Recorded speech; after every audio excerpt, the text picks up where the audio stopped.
కేరళలో కొత్తగా ఎన్నికైన ఎమ్మెల్యేల అభిప్రాయాలను సేకరించేందుకు నియమితులైన ఇద్దరు కాంగ్రెస్ పరిశీలకులు కాంగ్రెస్ అధ్యక్షుడు మల్లికార్జున ఖర్గేకు నివేదిక సమర్పించారు.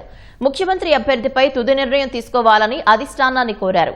ప్రభుత్వం ఏర్పాటు అంశంపై చర్చించే విషయమై అధిష్టానం పిలుపు మేరకు ప్రతిపక్ష నేత వీడి సతీశన్, సీనియర్ నేత రమేష్ చెన్నితాల, కేరళ కాంగ్రెస్ చీఫ్ సన్నీ జోసెఫ్లు రాత్రి ఢిల్లీకి చేరుకున్నారు.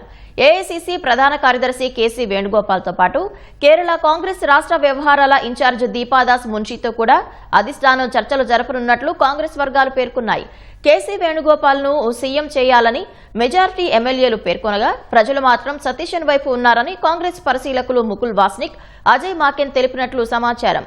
వేణుగోపాల్, సతీశన్ మద్దతుదారులు ఢిల్లీతో పాటు తిరువనంతపురంలో తమ నేతల పోస్టర్లు, బ్యానర్లతో హడావిడి చేశారు.